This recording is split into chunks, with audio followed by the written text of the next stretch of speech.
Congolaises, Congolais, chers compatriotes, la date historique du 30 juin 1960, profondément ancrée dans nos cœurs, marque l'accession de notre pays, la République démocratique du Congo, à la souveraineté nationale et internationale.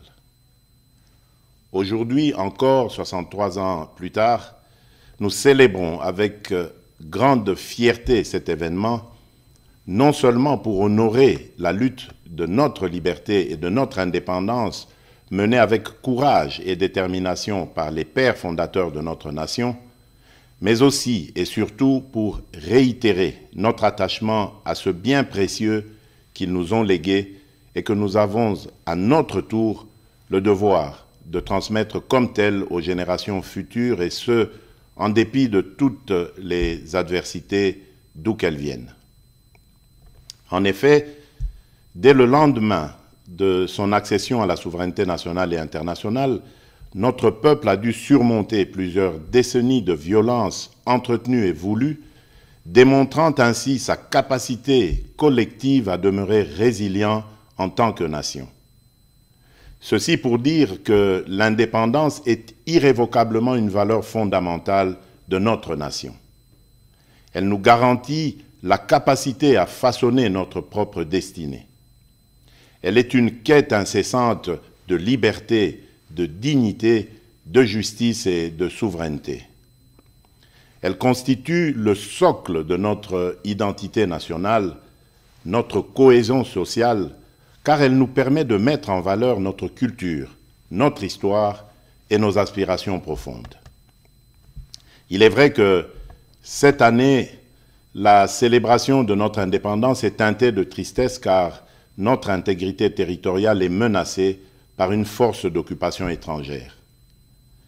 Certains de nos compatriotes en ce moment précis à l'Est ne peuvent pas jouir de cette liberté que nous célébrons parce que victimes de l'oppression des agresseurs.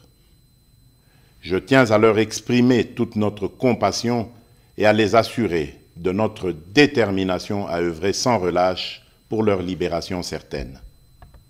C'est la raison pour laquelle nous ne cesserons de rendre un hommage mérité à nos pères de l'indépendance, dont la vision lumineuse et la lutte nous ont permis de devenir et de rester, depuis 63 ans, un peuple libre, en dépit de toutes ces adversités.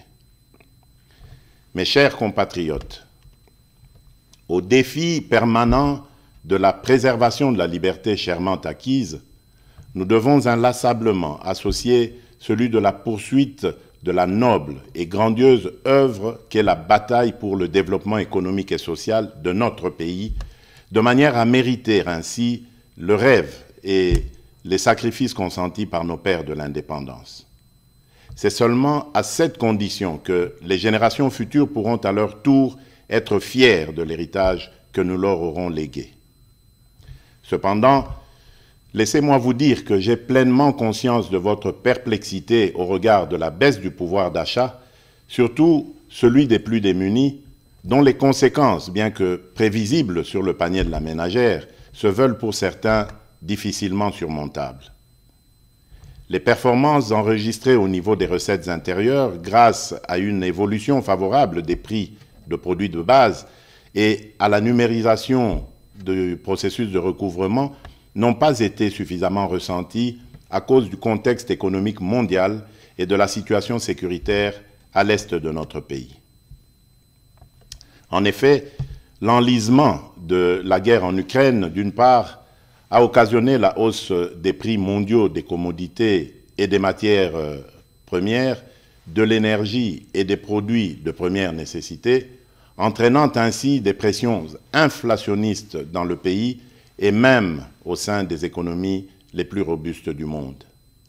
Et d'autre part, la guerre à l'est du pays a provoqué une augmentation significative du volume des dépenses exceptionnelles dans le domaine de la sécurité en vue de garantir notre intégrité territoriale. Cependant, les perspectives à court et moyen terme demeurent favorables et stables. En effet, les prévisions du Fonds monétaire international pour 2023 sont de l'ordre de 8%, de 7,2% pour 2024 et de 7,5% pour 2025. C'est ainsi que je voudrais vous rassurer que l'amélioration des conditions de vie de mes concitoyens demeure au cœur de mes priorités quotidiennes.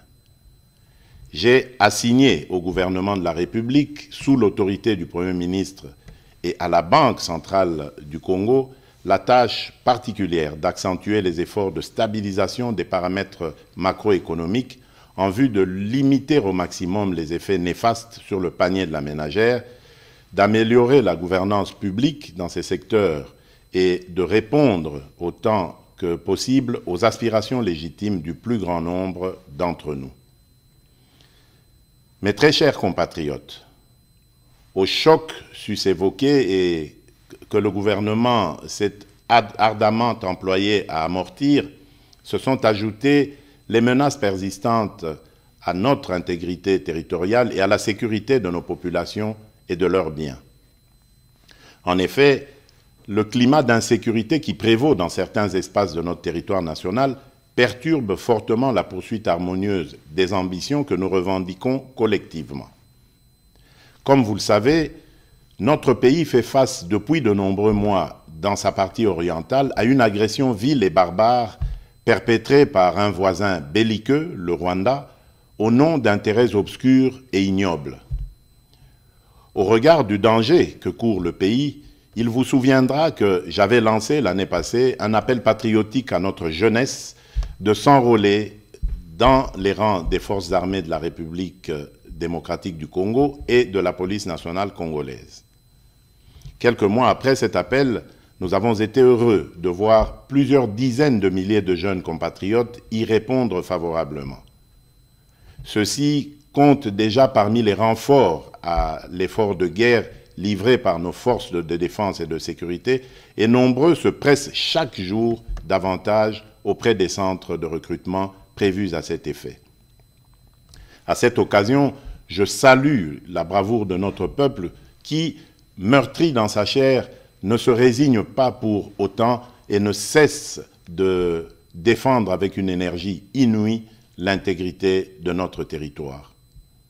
Je salue également les forces de défense et de sécurité qui s'emploient sans ménagement à mettre l'ennemi hors d'état de nuire en vue de permettre un retour rapide de la paix et de la stabilité indispensable pour notre développement.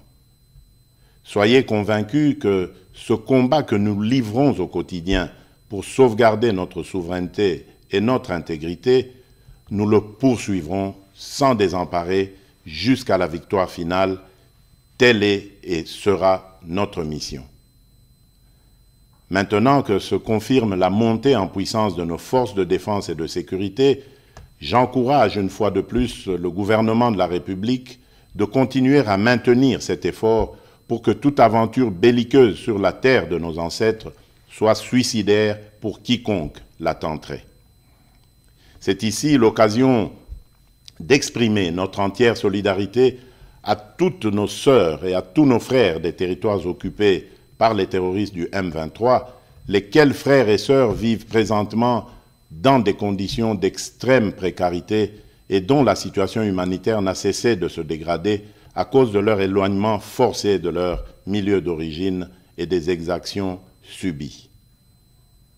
Je tiens à les rassurer que les nouvelles mesures arrêtées par le gouvernement, en plus de celles déjà prises sur le plan social, dans le sens de soulager un tant soit peu leur situation, sont en voie d'être mises en œuvre. Mes très chers compatriotes, cette célébration de l'accession à la souveraineté nationale et internationale vient aussi interpeller, en cette année 2023, notre devenir comme nation et la perception de notre construction du vivre ensemble et de la cohésion nationale. Elle est l'occasion pour nous de renouveler le chantier de l'unité nationale, de construire une société républicaine plus juste, solidaire et vivable pour toutes les composantes sociologiques et linguistiques, quelles qu'elles soient. Le défi pour notre pays étant le dépassement des frontières ethniques, culturelles et linguistiques. Cela étant dit, je dénonce toute velléité tendant à opposer différentes communautés congolaises entre elles. Nous sommes un pays diversifié avec différentes cultures et langues. C'est en cela que réside tout le mystère de notre richesse en tant que peuple parmi tant d'autres sur cette planète.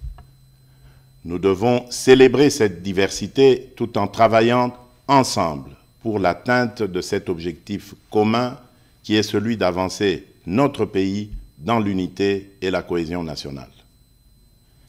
Mes très chers compatriotes, l'année 2023 est aussi l'année des élections présidentielles, législatives, nationales et provinciales, mais aussi, pour la première fois, celle des élections locales. Ainsi, en dépit des différentes contraintes, j'invite instamment la CENI, comme je m'y suis engagé devant la nation, à poursuivre courageusement et sans relâche les efforts en cours en vue du respect des délais constitutionnels dans l'organisation rigoureuse des différents scrutins conformément aux standards internationaux. Au regard de l'évolution à ce jour des opérations électorales effectuées sur l'ensemble du pays, je félicite la CENI pour cette première partie du travail abattu dans le respect de sa feuille de route. De même, je rappelle au gouvernement de la République de continuer à faire sa part, notamment en prenant toutes les mesures nécessaires pour mettre les moyens financiers à la disposition de la CENI en vue de la tenue des élections transparentes et crédibles dans le respect des délais constitutionnels.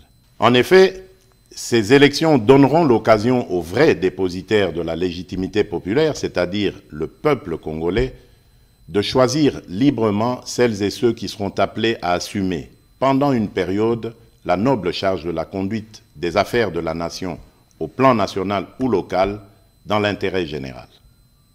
Je vous invite donc à aller vers les prochaines élections dans un climat apaisé et serein, en maintenant sans relâche la cohabitation harmonieuse qui nous a toujours caractérisés et qui fait réellement la force de notre nation. Nous devons absolument, pour cela, préserver dans notre beau pays l'unité, la cohésion sociale et la stabilité, nonobstant nos convictions et nos choix qui peuvent, bien entendu, être divergents. En ma qualité de garant de l'unité nationale et de la stabilité de notre pays, je continuerai à jouer pleinement mon rôle pour assurer ce climat de paix qui doit mener le pays sur la voie du développement durable. Mes chers compatriotes, en ce jour mémorable, le défi majeur reste celui d'associer les couches les plus démunies de notre population dans cette orbite du développement, gage d'une véritable indépendance. C'est le rôle assigné au programme de développement local des 145 territoires, le PDL 145T en sigle. Ce programme, destiné à promouvoir l'émergence des économies des territoires et à améliorer les conditions et cadres de vie des populations rurales à travers des investissements publics massifs, permettra non seulement de réduire rapidement la pauvreté et les inégalités spatiales dans notre pays dans le moyen terme, mais également favorisera une convergence rapide des revenus et des conditions de vie entre les populations rurales et celles des milieux urbains. Je me réjouis de vous informer que les 3 agences d'exécution, chacune en ce qui la concerne, ont prévu de commencer à livrer les infrastructures socio-économiques de développement à la base, que sont les centres de santé, les écoles primaires et les bâtiments administratifs, dès le courant du mois de juillet prochain. Mes très chers compatriotes, l'indépendance est un droit inaliénable que chaque nation doit défendre avec force et détermination, car c'est ce qui nous permet de protéger nos intérêts et notre avenir. C'est ainsi que, pour terminer, j'en appelle à la mobilisation générale de nos énergies et de nos intelligences, pour continuer à bâtir ensemble notre cher et beau pays, à préserver l'unité et la cohésion nationale, à protéger notre intégrité territoriale. Que Dieu bénisse la République démocratique du Congo et son peuple. Joyeuse fête de l'indépendance à toutes et à tous. Je vous remercie.